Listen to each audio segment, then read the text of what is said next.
के लोग भी सिर्फ उपहास ही उड़ाते हैं। राहुल गांधी जी को गांव गरीब किसान के बारे में न तो कोई अनुभव है, ना ही कोई दर्द है। अपने राजनीतिक वर्चस्व को बनाने की असफल कोशिश में दिन प्रतिदिन झूठ बोलने के वो आदी हो गए। कांग्रेस में राहुल गांधी को ये सोचना चाहिए कि जब आपने अपने घोषणा पत्र में इन्हीं कानूनों को लाने के बारे में कहा था, तो आप उस समय झूठ बोल रहे थे या आप आज झूठ बोल रहे हो? ये स्पष्टीकरण तो कांग्रेस की तरफ से राहुल गांधी को देना ही पड़ेगा। या तो कांग्रेस पहले झूठ बोल रही थी या कांग्रेस आज झूठ बोल रही है। किसान यूनियन के पास कोई प्रस्ताव नहीं है और इसलिए वो चर्चा करने के लिए नहीं आ रहे।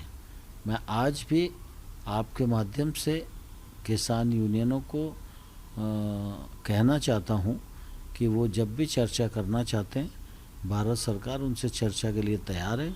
और राहुल गांधी को ये कहना चाहता हूँ, न तो वे किसानों को गुमराह करें और ना ही वो किसान की नुमाइंदगी करने का अधिकार रखते हैं।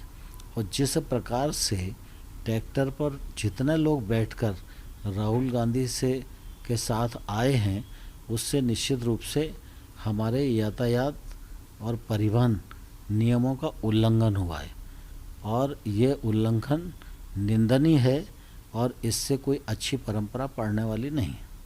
सबसे पहले तो मोदी सरकार राहुल गांधी जी से इतनी डरती क्यों है, इतनी भयभीत क्यों है?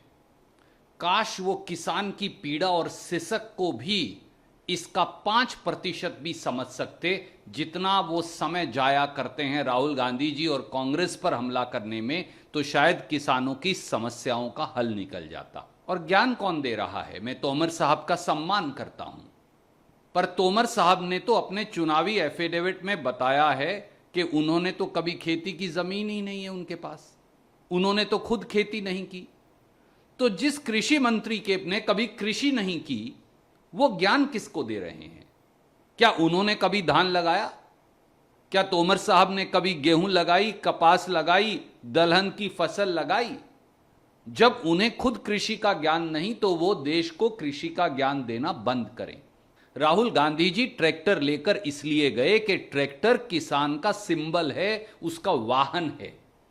गूंगी, बहरी और अंधी सरकार की आंख पर से कपड़ा हटाने और कान से सुई हटाने, कान से रुई हटाने का और कोई रास्ता बचा नहीं।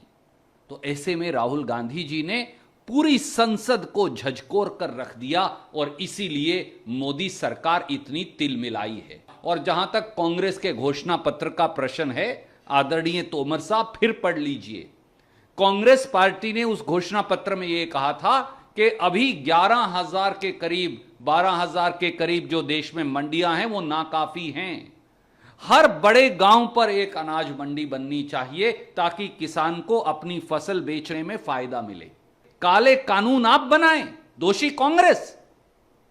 किसान की 1,000 किसानों की कुर्बानी के जिम्मेवार आप, और आप संसद को कहते हैं पता ही नहीं कोई किसान मरा है या नहीं मरा।